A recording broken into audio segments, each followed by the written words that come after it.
About fucking time. Bruva Alfabusa is the name of a content creator and a channel on video sharing website YouTube. I'm specifying this so that it makes sense contextually when YouTube inevitably burns into flames when we're all forced to migrate to Vimeo or Dailymotion or Big Barry's beautiful buttocks for streaming the service or whatever, which is home to what ultimately amounts to fanfiction for various media properties. The channel was most well known for its work in the Warhammer 40,000 franchise with the series If the Emperor Had a Text-to-Speech Device, which served as both a comedic way to do in-universe lore exposition and as an esoteric parody of the Warhammer 40k setting before becoming a detailed and multifaceted interconnected story with an overarching plot. It centered around the eponymous Emperor of the Imperium of Man, an interstellar state in the universe in the 40th millennium and beyond, which is one of the most corrupt and despotic states in the entirety of fiction, that goes against literally every single one of its founding principles, with not even a veil of separation. The series focuses on him attempting to fix the Imperium, as well as his quadrillion D strategies against the enemies of humanity and his amusing interactions with various allies, servants of the Imperium, and his sons. The foremost notable of which are as follows. Kitten, yes, that's what they call him, and it's bloody hilarious, who is the Captain General of the Adeptus Custodes and the main person that the Emperor interacts with while acting as his caretaker. His role is to mostly play the straight man to everyone else's insanity, and to do the majority of the lore dumps. Magnus the Red, one of the Emperor's Primarch sons who, due to an incredibly convoluted series of events, pre-existing prejudices between him and his brothers, and manipulation from others, turned traitor and joined the enemies of man in a civil war known as the Horus Heresy. The Emperor gives him a second chance and he is convinced to rejoin his cause. He's basically a nerd wizard who screws up everything he attempts to do. If he attempts to help the Imperium, he will hinder it, and if he attempts to harm the Imperium, he will save it. Rogel Dawn, another one of the Emperor's Primarch sons who was missing for 10,000 years. A loyalist who remained with the Imperium during the aforementioned Horus Heresy. I say his personality is akin to that of cardboard, but that would be far too charitable to the cardboard. Somehow he's also one of the funniest characters. Father, are you familiar with the expression, you are what you eat? The fuck? Seeing as you are behaving like an ever-growing pile of screaming psychic children. Jesus Christ. And boy, just some random boy they picked up. He's a Voxhaler who operates equipment for podcast audio logs, which are a thing. And he just sort of ends up hanging around and being kind of adopted by the main cast. This boy is a wholesome boy who really shouldn't be anywhere near the madness he's subjected to. The quality of this series really cannot be overstated. It is incredibly cleverly written, well informed about the lore of the series, and characters feel in character despite very obviously not being in character, if that makes any kind of sense. What I'm saying is that the writing is done in such a way that a character like Magnus, who has fully embraced the forces of chaos, can be talked down and brought back into the fold in a believable way, in spite of this being something he's incomprehensibly unlikely to actually do. Plotlines are complex and intriguing, and it explains the various facets of the franchise incredibly well. It is also extraordinarily funny, mocking some of the more niche bits of lore and knowledge, like the fact that the Adeptus Custodes in one version just sort of went about the Imperial Palace guarding their Emperor essentially naked. This isn't a joke, and these bizarre free lunatics end up becoming major side characters. But it's not just jokes. When it wants to be, it can make characters and figures like the Laughing God, who are just broadly regarded as a joke, or as being the sort of thing that an edgy gothic emo would edge until all the edge has been sandpapered into a smooth, perfect sphere of no one being able to take them even remotely seriously or be intimidated by in any capacity. The Dark Elder! Or otherwise ignored in wider lore into genuinely unsettling and intimidating monsters that will haunt your nightmares.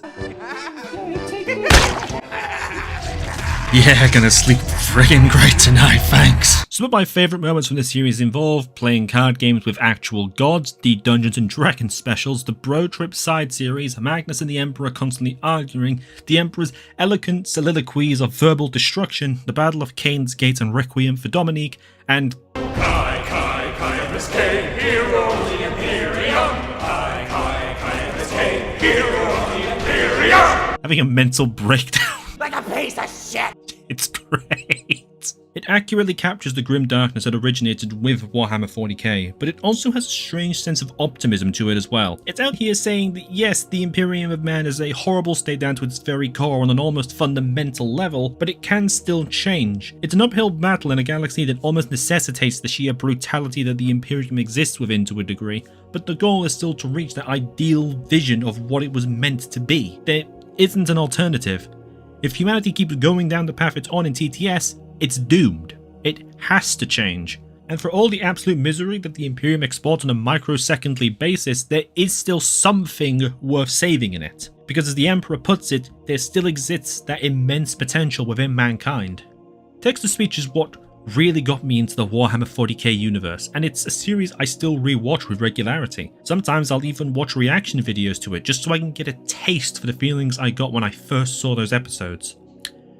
But alas, text-to-speech was not to last. In 2021, Games Workshop, the intellectual property owners of the Warhammer 40k franchise, changed their policies around fan-made content. For a long time, the company was mostly fine with the existence of fan-made content and animation in particular. This policy, however, went against that sentiment and wanted an outright ban on the creation of fan-made animations. This was described as a zero-tolerance policy. This was being done at the same time as the release of Warhammer Plus, a service you would have to pay money for, which these free, openly available fan animations would compete against. Conventional wisdom would suggest that this was done in an attempt to cripple what was seen as a rival market. I am sorry, I am just absolutely livid at the moment. But be that the case or not, Alfabusa and the team of people whom he brought onto the project by this point made the choice to cancel text-to-speech rather than wait for a cease and desist to be sent their way. And outside of the release of the first two parts of what would have ended up being a 3-part episode and the promise that if the policy were reversed and a new, concrete one in its protections of fan-made content was put into place, that it may one day return, this was the end of text-to-speech. From the shadows of this, however, a new series began to appear on the Alfabusa YouTube channel. And while the loss of text-to-speech stings, if we were to never get it back, this new series is a pretty damned good consolation prize. And that series is Hunter the Parenting. Have we arrived? About fucking time! Hunter the Parenting is based on World of Darkness, a sort of shared universe multimedia series primarily based on a series of tabletop role-playing games. The series at large has a bit of an oblique presence within broader culture. The series of games are Hunter the Reckoning, Werewolf the Apocalypse, Demon the Fallen, Mage the Ascension, Wraith the Oblivion, and without question the most famous and well-known one, Vampire the Masquerade.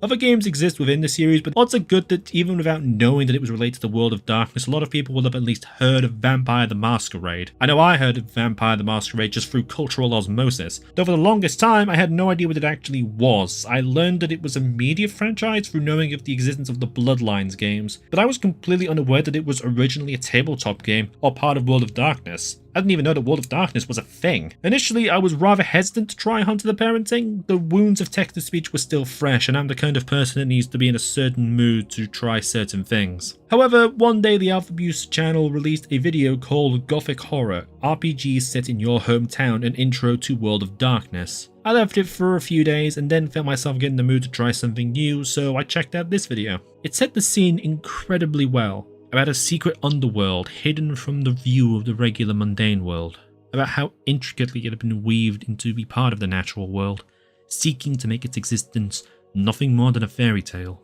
Hidden messages in the flickering light of rundown apartments, eyes that follow you in the dark, spirits that you cannot hear, and predators that you cannot know. But even knowing of the existence of these things that lurk in the dark is a threat to your own life. It conveyed the dark nature of the world, its intrigue, its horror, its world of darkness. But you can throw all that in the garbage because World of Darkness is also Clown World. Hello, welcome. Dracula is real. He comes with vampirism and everyone hates him because he's famous. What? All right. It's an evil fast food chain that puts literal demons into their cheeseburgers. What? Wait, it's what? Owned by the same corporate death cult that owns the evil hang on a beer moment. company doing the same Who are these thing people? to their beverages. The reason they do this? To subtly convince random people to beat their wives. What? This is not a joke. You want more? Oh, I can give you more. In 1914, a deranged inventor named Sarvargo was so disgusted at the capacity for mankind to destroy a giant Zeppelin armada for all Earth cities and declared himself world emperor. Excuse me? Squad composed of secret agents, killer robots, and who are these people? barely able to force force them to retreat. And then real-life scientist Michael Faraday Faraday vaporized cage? them so hard they both exploded. What? And everyone on Earth just forgot this ever happened because the New World Order covered it up. Oh, of I feel course. insane. And I'm not even talking about the steampunk explorers fighting Nazis on the Hollow Earth, where, Who? where the What? ancient kingdoms What? of the Lizard King What? setting is off its shit.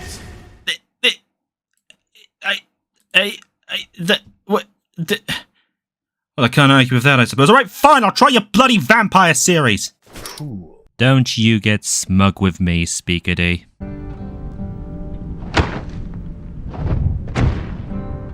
Hunter the Parenting follows a family of hunters in the East Anglia region of England as they engage with various aspects from the world of darkness. From vampires to werewolves to mages to ghouls to weird dream holes in the backs of convenience stores. In what I like to assume was a thinly veiled piss-off-in-the-face to Games Workshop, the cast are mostly a group of XPs from text-to-speech, just transferred into the World of Darkness setting. Just in case you don't know what an XP is, it's essentially where you export a character from one series to another, change them up a bit to make them distinct, and then reuse them. Though don't let any of that discourage you if you haven't seen Hunter. While they are thinly veiled, legally distinct remakes of the TTS crew, there are enough differences that make them distinct from their source material that make them interesting in this new setting and feel like new characters. It also works if you haven't seen TTS, since it just comes across as a bunch of very well written characters in this new setting. In fact, I think that that's the best way to engage with the series personally. I tend to treat them as entirely distinct entities. Kitten and Boy were in essence fully original characters from the get-go, and so they've been transferred more or less wholesale from text-to-speech with only very minor differences in their personalities and roles. In this universe, rather than being a sort of protege of Brutal Dawn, Boy is actually the son of Dor. His name is Dor. Dor. Do you get it? I told you the distinctions were paper thin. Speaking of which, Dor is a very blunt individual. He's ex-military and is a general handyman who barely understands analogies, figures of speech, or naming conventions. Probably explains why he named his son Boy, actually. This is consistent with his TTS counterpart, but unlike Dawn, Dor seems to have a lot more emotional variety, showing fear, a callous and even slightly sadistic streak in terms of dealing with vampires, and emotional awareness around his brother when he's dealing with stress and mental anguish. He's also American. He came out American! Isn't it awful? Speaking of his brother Marcus, he's an XP of Magnus the Red, who probably wins my award for my favourite character in the TTS series. Very intelligent and dedicated to scholarly pursuits, and when given the right information is very capable of making the correct choices. Issue is, he's rarely given the correct information, so most of his choices end in absolute, horrible, hilarious failure. And this bothers him constantly despite him really wanting to do the right thing. He's also romantically involved with and engaged to Kitten. Now in TTS I wouldn't have liked this since it felt like Magnus was manipulating Kitten a lot of the time. In Hunter though, Kitten and Marcus genuinely are really cute together. Kitten in TTS acted as a sort of vehicle for lore dumps. He was the one who relayed information to the Emperor and by extension the viewer. Because this was his role, he had a nearly encyclopedic knowledge of the state of the galaxy in the Warhammer setting. In Hunter, this has been flipped on its head somewhat. He's still very intelligent and has a lot of knowledge about East Anglia since he grew up there, as well as having a collection of myths and folklore tales to pull from, but he is very much not all-knowing about vampires, mages, werewolves and the likes. He has a voracious curiosity about them though, and attempts to learn as much as he can from wherever he can, from groups of other people in the know like the Arcanum, vampires themselves, or D. And speaking of which, we can finally get to the biggest character change of all, and the main thing that I wanted to talk about. The character of Big D! Yes, that is his name. We shall throw the boy into the dread inferno and see his fearful hide burn away in the conflagration! And with that, you have seen about half of how he acts. In my opinion, the more boring half. Not that it's boring in the least, mind you. Let me explain. Talking about Big D without talking about the World of Darkness and Hunter the Parenting broadly is a bit like trying to talk about King Alfred the Great without explaining the state of England at the time. I mean, you can do it, but you'd be missing out a huge chunk of what it was exactly that made him such a well-known and remarkable figure for his time. Once you understand the world that he lived in, you can also begin to understand why he's such a famous figure and why he's the only English monarch to ever be titled the Great.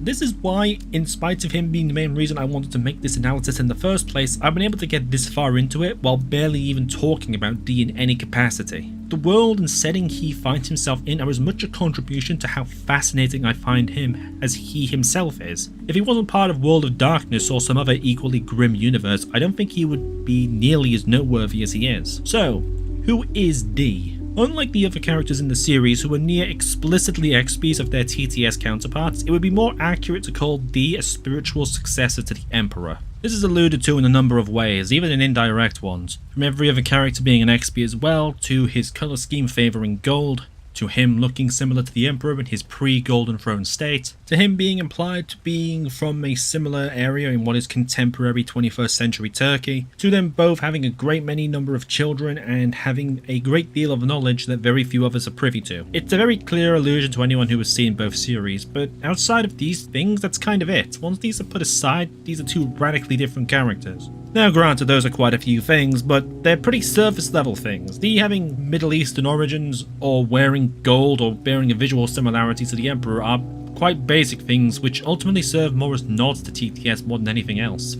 It's not like Kitten or Boy where they're more or less direct reintroductions, or like Marcus or Dawn where they're reimagined in a new setting. D diverges so radically from the Emperor in terms of his actual personality that it feels bizarre to me to even compare the two all that much. He's entirely new. D is the de facto patriarch of the family and their leader in engagements with the supernatural, having extensive experience and knowledge about the world beyond the mundane. There's a great number of things that I find to be deeply compelling about D. The first one being that he's near completely insane. Beloved. You're what? All right, whatever. I don't respect the time. It's an earliest concert. Now listen up! All right, gremlins who I know live in the undercarriage of this bus. Shut it! I will be back soon, so do not even think about feeling safe. Don't mock me, Philistines! I'll kill you, Necromancer!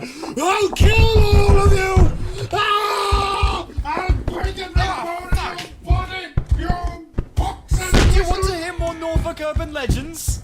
Of course! Sure, it sounds ridiculous to you, but so did walruses until we had photos of them! For fuck's sake, man! Tusks on a manatee! Your people's rejection of your own language is inspiring. Fun being as it's true. I will kill the queen. But yes! What? D, what did you do? The second is that he's very much a family man. He seems to deeply enjoy being a father and a grandfather in particular. He has a very friendly relationship with Kitten, referring to him as his son-in-law even when he and Marcus aren't actually married, and treats him like one of his own children. He enjoys family outings and keeps extensive photo albums. He's very open with his affections, particularly towards Boy. Of course, that isn't to say he's perfect in this respect by any stretch of the imagination. Far from it. He is very capable of getting frustrated and angry with them at times, mostly when they screw up in major ways. Despite having these affections for his family, he's incredibly bad at actually showing it a lot of the time. He thinks incredibly highly of Marcus's intelligence, considering him to be a genius, but never actually tells him that directly. In fact, during the first arc, nearly all he does is verbally deride Marcus's intelligence due to, really trying not to spoil here, Marcus making a terrible, terrible decision that he had no way of knowing would backfire in as spectacular a manner as it did end up doing because D wouldn't tell him anything about the situation at hand. This in particular is a source of friction between Marcus and D. In both scenarios though, both are presented as having very valid points. Which brings me on to my third point, which is the second most compelling thing about him to me. Despite the sheer madness he displays, D is clearly deeply intelligent. Vampires in World of Darkness will hunt down any breach in their security with extensive vigor. If you know the names of their various clans, for instance, or you say them aloud, or there is even a hint that you know about their existence, this is known as the Masquerade.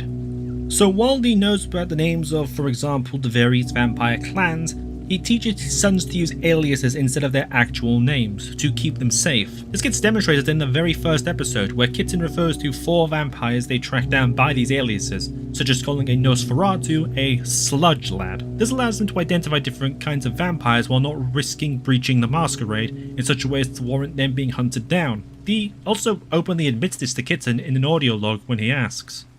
Sludge lad? Not the right term, is it? Oh no! It's actually a pretty clever way of getting around the dangers associated with Masquerade breaches, while still giving them enough to work on, identify their enemies, and plan accordingly around them. A Nosferatu vampire, a Grangel vampire, and a Tremere vampire are all distinct and can possess different abilities, So giving them fake identifications is a good way of being able to identify the threats that each poses without having to risk them being hunted for breaching the masquerade. The sheer degree to which this is necessary is demonstrated in another audio log where he has to play a mental game of wits and harmonize various conflicting testimonies given to the police while being unsure if the officer he's being interviewed by is a ghoul or not, a ghoul being a sort of human servant for vampires. For all his absolute madness, it is very evident that Dee isn't actually insane. At least not to the extent that he can't perceive reality. Highly eccentric and flawed for certain, but he knows what he's doing. Throughout this particular interview, which is one of my favourite pieces of this series, we see Dee's thought processes in action, in how he deals with the officer, and it's a glimpse into how he views the world. He's able to think ahead, come up with convincing lies, using the truth just enough to add credibility to his story, while also attempting to harmonize conflicting testimonies his family have given about the situation, and also knowing exactly who made what mistakes in their stories based on the nature of them. He's able to figure out that Kitten made the incident in question seem like a well-natured affair which goes against what Dee would have rathered. He can also tell who chooses the wrong words, or when Marcus is going down the path that he wants him to. And throughout all of this, he is just as eccentric and loud and roundabout and bonkers as he is throughout the rest of the series. There is a rhyme and reason to what he's doing. One small thing that I do find interesting about this whole interview, he assumes another person's identity. The issue is he takes the identity of someone who is reported as missing by a woman named Caitlin. Dee guesses that this is their mother, but it's actually their sister. This is a very subtle thing, but he refers to it as him having made a mistake, which I disagree with. I mean, sure, the person whom he's pretending to be, a vampire wizard by the name of Kevin, is locked in his makeshift prison. We'll get to that. It's not what it looks like, I promise. So he could have asked him in order to prepare better, though the sequence of events that followed wouldn't have given him enough time to do so, and he had no reason to suspect that he would be taken in by the police. But in World of Darkness, you only really get one chance. If you mess up, you are going to become vampire dinner. But the reason I don't call this a mistake is this. He knows only a little about Kevin's personal life. He had no way of knowing that he had a sister, and in the world of the mundane at this point in time, people need a mother in order to be actually born. Maybe they're not involved in the person's life in any real way, but they still gave birth to them. Everyone having a birth mother is the one certainty he can rely on. Not everyone has a sister. I wouldn't call this a mistake. I'd call this the best guess he could make with the information he had to hand. It was the intelligent move to make, even if it ended up being wrong. But this is later reflected upon in the very next audio log. What Dee experienced is something of a microcosm with what he puts his sons through in the previous episodes. Dee didn't have enough information about Kevin's family and made a mistake that nearly cost him dearly. Marcus didn't have enough information on, again trying not to spoil here, the situation he was in, so he made a mistake that nearly cost him dearly. He shows off a contemplative side, wondering if he just told them the information if things might turn out better. He comes across as deeply conflicted and introspective in a way that only someone burdened by the full knowledge of the threat that he and his children face in the world of darkness can be.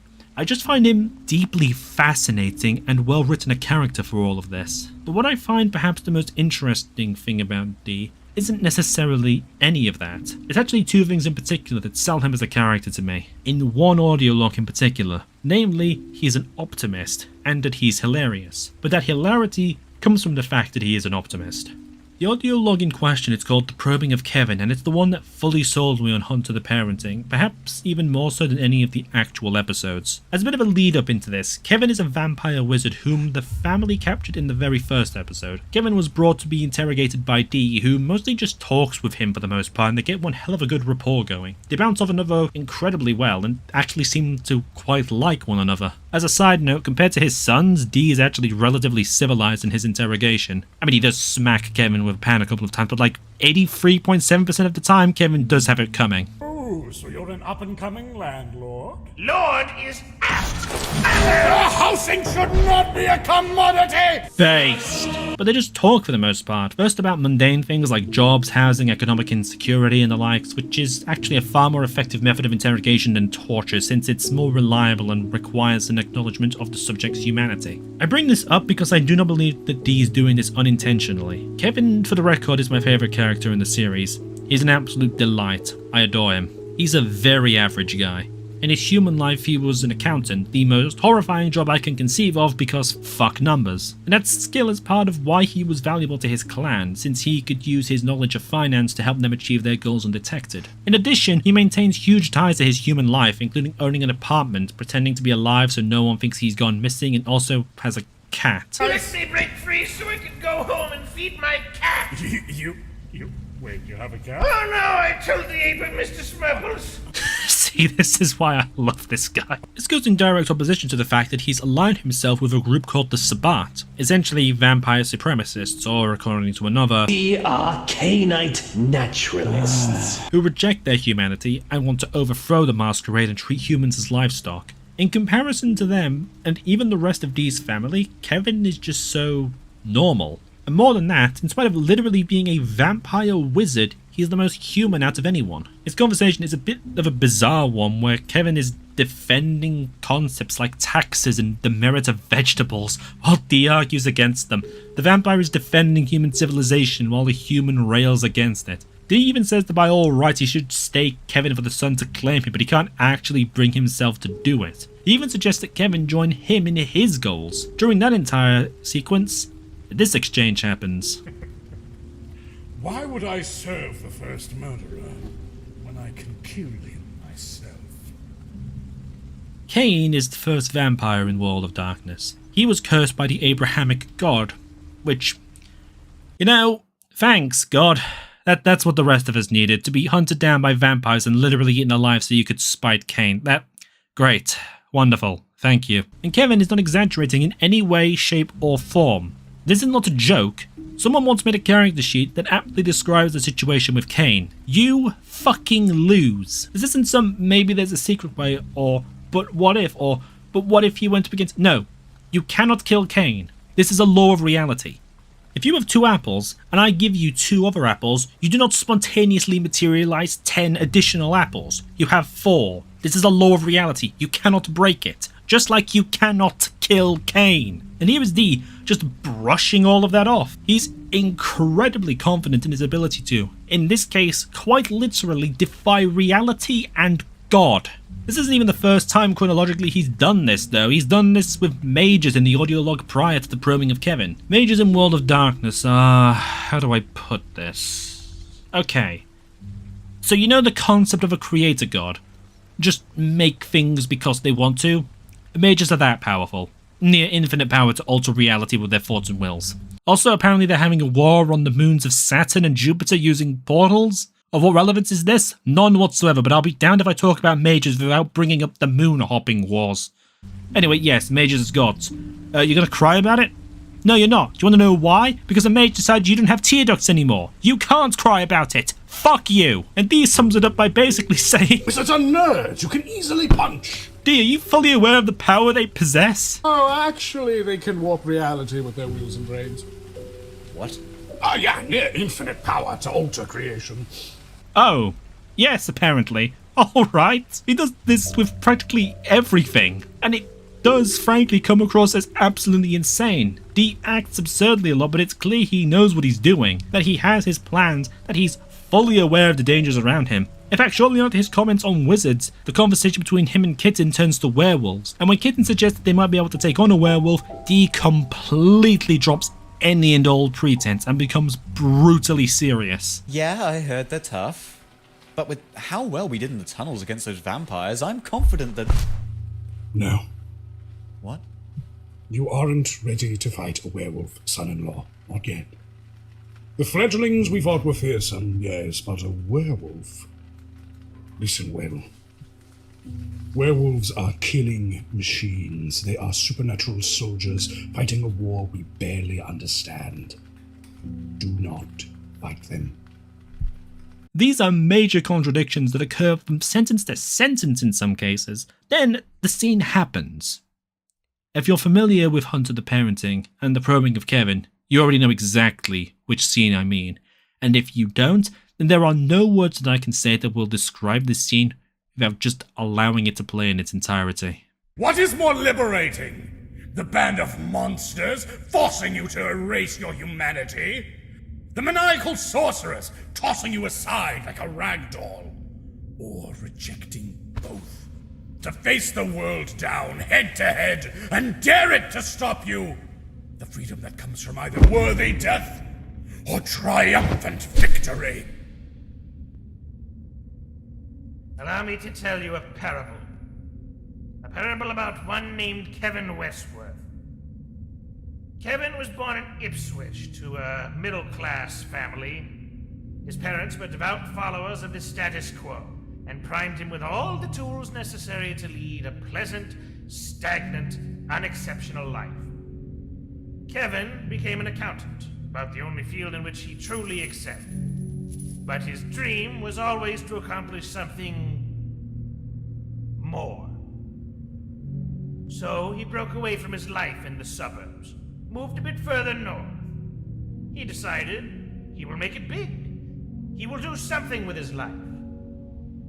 He failed. And so, Kevin got a job as an accountant in Great Yarmouth. But Kevin never gave up. Don't you understand? Kevin may have been trapped in the mire. He may have been an uninspiring person trapped in a dead-end job. His dreams and aspirations might have been dying, but they weren't dead. Not completely. He was going to make his name. He was going to make rent every week. He was going to move up, see the world. He was going to do something, anything, to make people know his name. And then Kevin died. And now you know the rest. Well, perhaps I know a part, but neither of us know the ending. Spare me your optimism! It was stolen from me along with my life. You cannot know the feeling of the embrace. To wake one day, your skin cold, your heart still, ravenous, inhuman. But once there was a world, friends, colleagues. Now there is only prey and treachery. This story comes to no good end. I cannot follow my dreams. I must scrounge to stay alive or sane. I cannot remain human any longer. My only hope is to embrace a shadow of this dream. To embrace the beast, and hope freedom is on the other side. Freedom never comes through surrender. Perhaps not. That's the only chance I have left. If you truly believe that, there is little that can be done. The sad quirks of circumstance will see you degenerate into a monster and die as one. But if you so choose, there may be a chance to claw your way out from this. Find a different path for all of you. You need only rise and take it.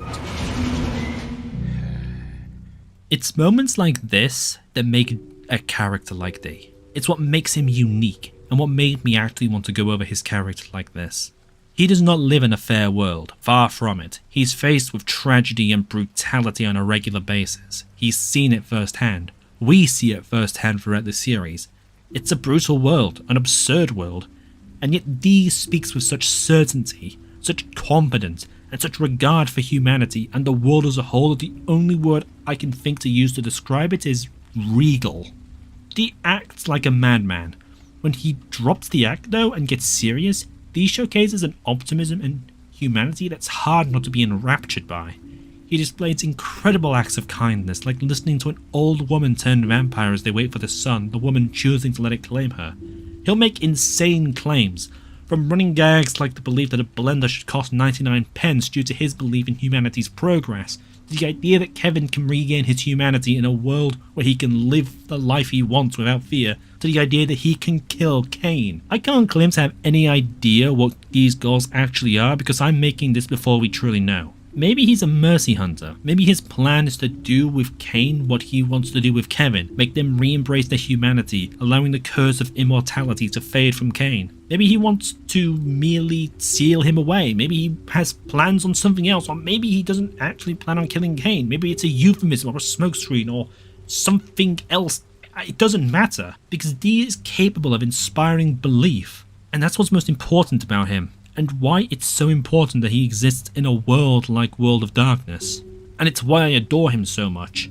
I actually believe that D is capable of all these things. I mean, he got his 99 pence blender, so out of the list I made, he's got a 33% success rate at the very least. Hold on a second, the 99p land store, it's just Poundland made into a 99-cent store, come on. At the end of the scene, when Kevin decides to tell Dee a secret about vampires, Dee chuckles. Some have considered this to be a sinister chuckle, not me. His words prior and the kind of person that he is suggests to me that he's seen this happen 1,000 times, that he fully expected Kevin to reject him, but he didn't. It's a laugh of relief. In the contemporary age of the first quarter of the 21st century, so much media is dark and gritty with protagonists who are also as dark and gritty as their worlds, from cyberpunk dystopias to political thrillers where the explicit belief is, if you are a decent person, you fail, or apocalypse settings which depict humanity as squabbling loons, or what if superheroes but they're bad people, or the other mountains of pessimistic trash I witness on the daily, and I'm so tired of it. Not that it doesn't have its place, or isn't good or valuable for its insights, but because it's beyond exhausting and frankly just miserable for the sake of being miserable. It is beyond refreshing to see a character exist in such an overwhelmingly dark setting, but be a beacon of optimism even in the face of any and all common sense. For someone who is fully aware of the horrible state of the world, but shows kindness and mercy in it, not due to being misguided or naive, but by being fully aware of it, and making the conscious choice to act that way, where that decency is perhaps the weapon that will see him come out on top of all of this. Or at the very least, leave the world at large that one step closer to achieving the goals he himself falls short of. I've heard it said that a leader isn't someone who you follow just because they have a higher rank than you, or because you were told to follow them, or because you're just meant to. But someone whose actions you watch and whose words you listen to, and you realize that you believe in what they're doing and saying, and you want to see that vision come to life. A leader is someone who inspires you to choose to follow them. Dee is fascinating because he's such a walking contradiction. He's an optimistic but pragmatic, insane but highly intelligent, incredibly charismatic, and a hypocritical bad leader all rolled into one. But he is the kind of leader that makes people want to follow him. He makes me want to follow him. Within Alphabusa's community, this might be a controversial statement, but I'll stand by it. I don't think it's fair to call Dee an XP of text-to-speech's Emperor. I think Dee is his own character, with some similarities to be sure, but a completely unique character, and one I think is almost superior to the Emperor in nearly every way. Except in sarcastic dunks, on that one the Emperor batters Dee into the stratosphere. Anyway, I've been rambling aimlessly for way too long, and considering how long it takes me to get anything done, We will reconvene in 84 years. Cheers, Emps.